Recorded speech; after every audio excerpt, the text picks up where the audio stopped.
નમસ્કાર વિદ્યાર્થી મિત્રો, ધોરણ 10 ચેપ્ટર નંબર 1 વાસ્તવિક સંખ્યાઓ લેક્ચર નંબર 6 ચાલુ છે. હવે આગળના લેક્ચરની અંદર આપણે પ્રમેય નંબર 1.5, 1.6 અને 1.7 ભણાવ્યું.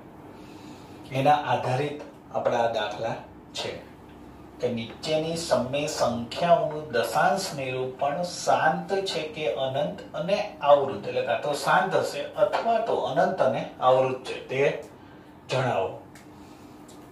13/31 એટલે 3125.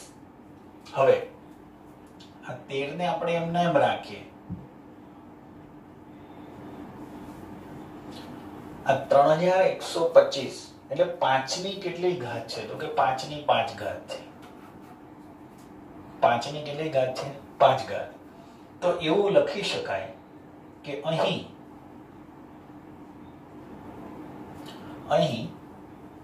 છેદ q, આ જે છેદ છે ને આપણે શું કહીએ? q, અને ઉપરવાળાને શું કહીએ? p. એટલે p છેદમાં q. તો q એ શું છે? તો 5 ની 5 ઘાત છે, અથવા 5 ની 5 ઘાત નું સ્વરૂપ 2 ની n ઘાત 5 ની m ઘાત પ્રકારનું છે. હવે વિચારો, અહીં શું લખ્યું? છેદ q નું સ્વરૂપ. આ છેદ q નું સ્વરૂપ કેવા પ્રકારનું છે? 2 ની n ઘાત 5 ની m ઘાત પ્રકારનું છે. કોઈને પ્રશ્ન એવો થાય છે 2 ની તો ઘાત આપી જ નથી, તો કશો વાંધો નહીં. n શું છે? 0, બરાબર. અને m શું છે? તો 5. આ જે છે 5 ની m ઘાત, m બરાબર કેટલા? 5. અહીંયા 2 છે નહીં, તો એનો મતલબ 2 ની કેટલી ઘાત? 0. એટલે 2 ના ઉપર જે હોય એને આપણે n કહેતા હતા, તો n ની કેટલી ઘાત છે? 0. તો કે આ સ્વરૂપનો છે. આથી 13/3125 નું દશાંશ સ્વરૂપ અથવા દશાંશ નિરૂપણ એ શાંત પ્રકારનું છે. આપણે બે કહેવાનું છે, કાં તો શાંત હશે અથવા તો અનંત અને આવૃત હશે. તો શાંત કેમ છે? તો કે એનું જે છેદ છે એ આ સ્વરૂપનું હોય તો કેવું કહેવાય? શાંત કહેવાય. હવે 17/8, તો 17 8 એટલે કોની કેટલી ઘાત છે? તો કે 2 દુ 4 દુ 8, એટલે 2 ની 3 ઘાત. તો આના ઉપરથી પણ એવું લખાય કે અહીં છેદને આપણે શું કહીએ? q. અહીંયા છેદ કેટલો છે? તો કે 2 ની 3 ઘાત નું સ્વરૂપ 2 ની n 5 ની m ઘાત. બરાબર. હવે ધારો કે તમારે આની જેમ જ ઉપરની જેમ જ લખી નાખો કે n બરાબર કેટલા છે? તો કે 3 અહીંયા લખ્યા છે, અને m બરાબર કેટલા છે? તો 0, કેમ કે છે જ નહીં. અહીંયા આપણે લખ્યું છે એ જ પ્રમાણે લખવાનું પ્રકારનું છે. એટલે મેઇન વસ્તુ શું છે કે q એટલે છેદ કેવો છે એ જોવાનો, એને આધારેનું સ્વરૂપ લખવાનું છે. તો આથી 17/8 નું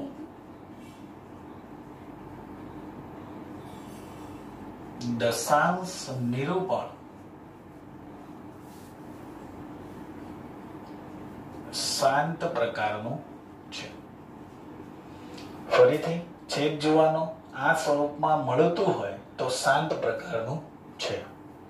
64/455. 64. હવે 455 છે ને એને આપણે ભાગ પાડવાના થાય આવી રીતે. તો 5 વડે ચલાવો. 9 × 5 = 45, 13 × 51. એટલે આના ભાગ પડ્યા તો 5 × 7 × 13. બરાબર. હવે અહીંયા તમે ચેક કરો કે આનું છેદનું સ્વરૂપ જુઓ 2 અને 5 છે નહીં, તો અહીંયા લખવાનું કે અહીં છેદ q 5 ગુણ્યા 7 ગુણ્યા 13 સ્વરૂપનું, એટલે 2 ની n ઘાત 5 ની m ઘાત પ્રકારનું નથી. આથી 64/455 નું દશાંશ સ્વરૂપ કેવું હશે? તો કે અનંત અને આવૃત છે. આપણે એવું કીધું છેદની અંદર 2 અને 5 સિવાયનો કોઈ અવિભાજ્ય અવયવ આવેલો હોય, છેદની અંદર 2, 5 સિવાયનો જો કોઈ અવિભાજ્ય અવયવ આવેલો હોય તો એનું સ્વરૂપ કેવું થાય? તો કે અનંત અને આવૃત બને છે. ચાલો 15/1600 15 એટલે 3 પંચા 15 કહેવાય. 5 વડે ભાગ ચલાવો 320 ગુણ્યા 5, 5 5 ઉડી ગયા તો 3/320. હવે આ 320 ના ભાગ પાડો તો 16 દુ 32, 32 ગુણ્યા 10 એટલે થઈ ગયા. હવે 16 એટલે શું? તો 2 દુ 4 દુ 8 દુ 16 એટલે 2 ની 4 ઘાત અને આ 1 એટલે 2 ની 5 ઘાત, 2 ની 5 ઘાત અને આને 2 ગુણ્યા 5 એટલે 2 ની 6 ઘાત એટલે 2 ની 6 ઘાત ગુણ્યા 5 કહેવાય.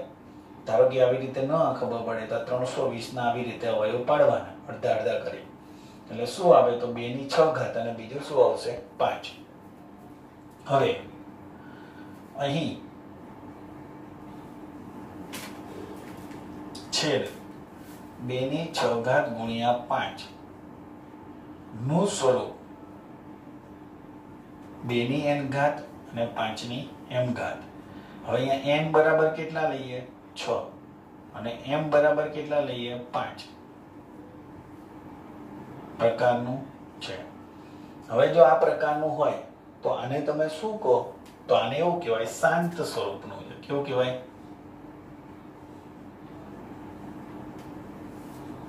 એનું દશાંશ નિરૂપણ શાંત સ્વરૂપનું છે.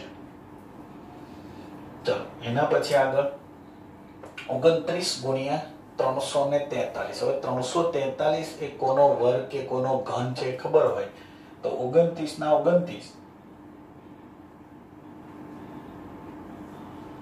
બરાબર, અને આ શું છે? 7 નો ઘન.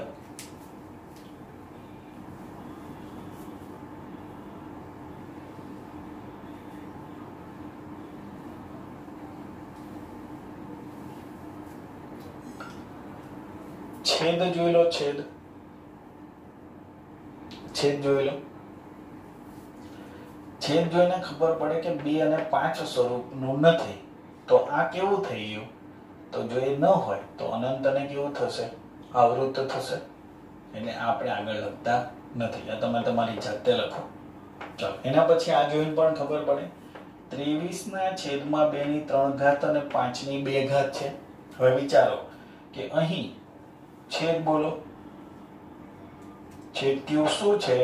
તો 2 ની 3 ઘાત 5 ની 2 ઘાત નું સ્વરૂપ કેવા પ્રકારનું છે? તો 2 ની n ઘાત 5 ની m ઘાત. હવે n અને m લખો તો n બરાબર 3 અને m બરાબર 2 પ્રકારનું છે. હવે જો આ પ્રકારનું હોય તો ખબર પડી ગઈ કે આથી કેવા સ્વરૂપનું છે? તો કે શાંત સ્વરૂપનું છે.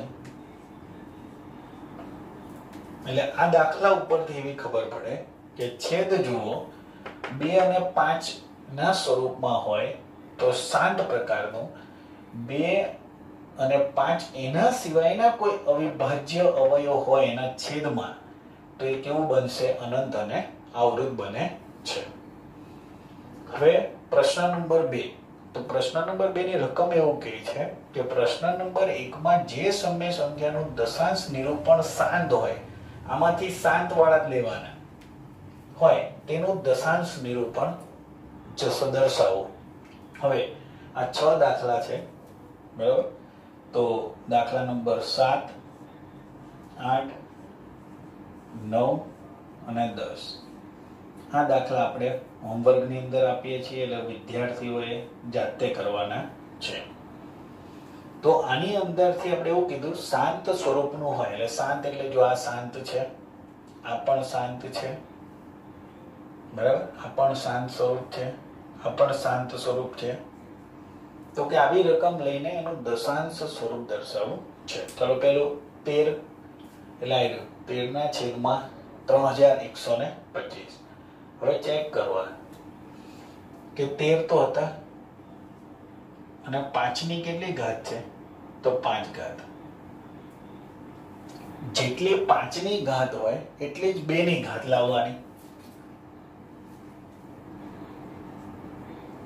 13 5 ની 5 ઘાત 2 ની 5 ઘાત વડે ગુણો તો નીચે જો જેટલા વડે ગુણો એટલે છેદમાં તમે જેટલા વડે ગુણો એટલા જ વડે અંશમાં ગુણવા પડે.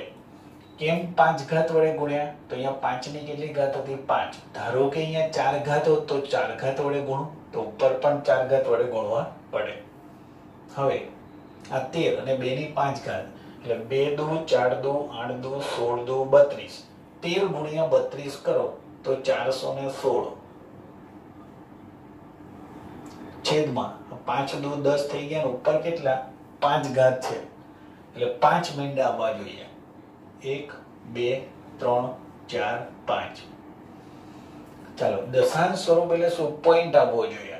હવે આ 5 પોઈન્ટ કાપવાના એટલે 0.00 416. ફરીથી 5 દુ 10 ઉપર 5 ઘાત છે એટલે 1 2 3 4 5. 1 2 3 4 5. ઓકે, ચાલો બરાબર. એટલે આપણે જવાબ આવી ગયો. એના પછી 17 ના છેદમાં 8. 8 એટલે શું કહેવાય? 2 દુ 4 દુ 8 એટલે 2 ની કેટલી ઘાત કહેવાય? 3 ઘાત. હવે હમણાં જ કીધું જેટલી ઘાત ઘટતી હોય 2 ની જેટલી હોય એટલી જ 5 ની ઘાત કરવાની, અને 5 ની જેટલી હોય એટલી 2 ની કરવાની. ટૂંકમાં બંનેની સરખી થવી જોઈએ. હવે 17 ગુણ્યા 125. 17 ગુણ્યા 125. કેમ? 5 ની 3 ઘાત એટલે 5 ગુણ્યા 5 ગુણ્યા 5 એટલે 25 પંચા 125. એટલે 17 ગુણ્યા 125 કરો તો 2125. છેદમાં કેટલા મીંડા? તો 5 દુ 10 ને 3 ઘાત, 10 ની 3 ઘાત એટલે 1000 થઈ ગયા. ચાલો 3 પોઈન્ટ કાપો. 1 2 3 એટલે 2 અને 1 ની વચ્ચે પોઈન્ટ આવે તો 2.125. એના પછી ચોથો દાખલો. ત્રીજો કેમ નથી લીધો? તો ત્રીજો જોઈ લો. એનું સ્વરૂપ અનંત અને અવરોધ હતું. આપણે તો જે શાંત હોય જ ગણવાના. એટલે 15મો ચોથો દાખલો એમાં 15. 15 ની અંદર શું છે કે 3 પંચા 15 થાય અને આ 16 ગુણ્યા 100 કહેવાય.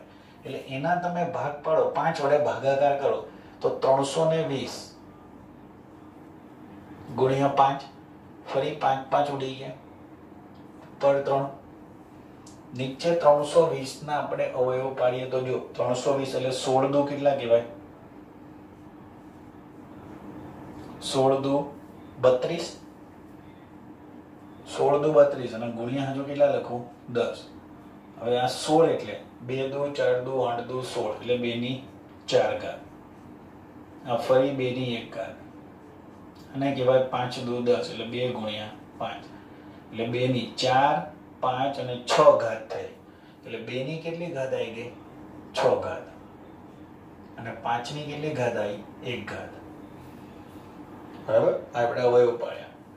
હવે આપણે હમણાં સમજાયું કે 2 ની જેટલી ઘાત હોય ને એટલી 5 ની લાવવાની. 5 ની 1 ઘાત તો છે 6 કરવા માટે 5 ની 5 ઘાત ઘટી, એટલે આપણે 5 ની 5 ઘાત વડે નીચે ગુણીએ તો 5 ની 5 ઘાત વડે ઉપર પણ ગુણવા પડે. ફરીથી આ રકમની છે, 320 ના ભાગ પાડો એટલે 2 ની 6 ઘાત ગુણ્યા 5 આવે. 2 ની 6 ઘાત છે તો 5 ની પણ 6 ઘાત કરવી પડે, તો 5 ની 5 વડે અંશમાં એટલે છેદમાં ગુણ્યા તો અંશમાં પણ ગુણ્યા, એટલે 5 ની 5 ઘાત અને ગુણ્યા 3 છેદમાં 2 ની પણ 6 ઘાત 5 ની પણ 6 ઘાત. હવે 5 ની 5 ઘાત ગુણ્યા 3 કરી દો અને છેદમાં કેટલા લખશો એ કહી દો. 6 ઘાત છે એટલે 10 ની 6 ઘાત કહેવાય, એટલે 6 મીંડા આવવા જોઈએ. 1 2 3 4 5 અને 6. અહીંયા જે આવે બરાબર, એમાં તમારે 6 પોઈન્ટ કાપો એટલે તમારો જવાબ આવી જશે. જેવી રીતે આપણે અહીંયા 5 હતા તો 5 પોઈન્ટ કાપતા શીખવાડ્યા, એવી જ રીતે 1 2 3 4 રીતે 6 પોઈન્ટ કાપો એટલે જવાબ આવી જશે. ચાલો, એના પછીનો દાખલો 8મો. આપણે અહીંયા ગણાયો નથી કેમ કે ઘરે આપેલો હતો. તો 8મો દાખલો, તો 3 દુ 6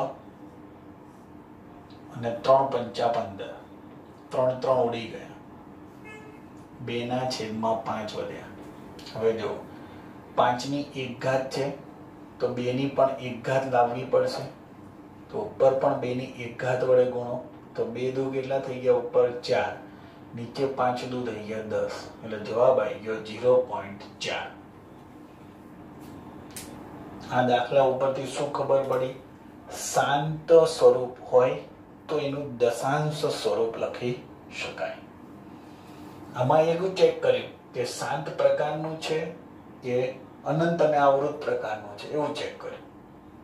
દાખલા નંબર 3, દશાંશ નિરૂપણ વાળી સંખ્યાઓ છે, દરેક માટે જણાવો કે તે સમય સંખ્યા છે કે નહીં. સમય છે કે નહીં એ કહેવાનું. બીજું, જો સમય હોય અને p છેદમાં q સ્વરૂપમાં એટલે q ના અવિભાજ્ય અવયવ વિશે તમે શું કહી શકો? એટલે p છેદમાં q સ્વરૂપમાં હોય, સમય હોય તો q વિશે તમે શું કહી શકો એ કહેવાનું છે.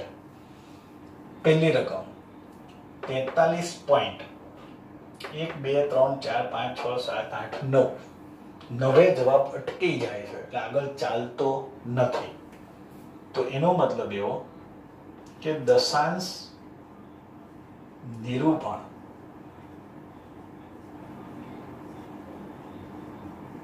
શાંત છે. દશાંશ નિરૂપણ કેવું છે? શાંત. તેના p છેદમાં q સ્વરૂપમાં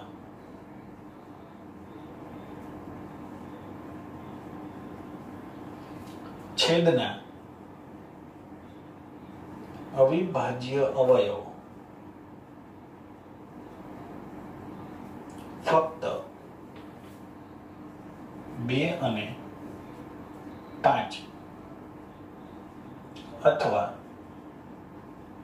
બંને હોય. નિરૂપણ શાંત. શાંત નિરૂપણ ક્યારે હતું કે છેદની અંદર 5 અને 2, 5 હોય અથવા 2 હોય અથવા તો બંને હોય. તો અહીં આપણે લખ્યું ને, છેદના અવિભાજ્ય અવયવ ફક્ત 2 અને 5 હોય અથવા બંને હોય. તો આ શું કહેવાય? તો શાંત નિરૂપણ કહેવાય. એટલે છેદ વિશે શું કહી શકો? તો કે આપણે આવું કહી શકીએ. એના પછી 0.120, 120 0, 120 00, હજુ આપ્યું છે 120 000. તો આવી જે સંખ્યા છે એ ક્યારે સમય હોય નહીં, કેમ કે પુનરાવર્તન પણ થતું નથી અને એ ચાલ્યું જ રહે છે. બરાબર? એટલે આ જે સંખ્યા છે કેવી છે? તો કે અનંત અને અનાવૃત પ્રકારની છે. એટલા માટે આપણે એને શું કહીએ? તો કે અસમય સંખ્યા કહીએ છીએ. જો સમય હોય તો જ આપણે જવાબ આપવાનો. અસમય છે તો આપણે 2 છેદમાં q માં q સમજાવવાનો નથી. 43.123456789 અને એના ઉપર 12 આપ્યો છે. 12 નો મતલબ શું? કે આટલા આંકડા ફરીથી રિપીટ થાય છે. તો એવું લખો કે દશાંશ નિરૂપણ આપણે કહ્યું ને રિપીટ થતો તો આપણે શું કરતા હતા કે અનંત અને કેવો છે આવૃત. અનંત આવૃત હોય તો આપણે એને શું કહીએ છીએ? સમમેય સંખ્યા કહીએ. એટલે અહીં 2 અને 5 સિવાયનો એક ઓછામાં ઓછો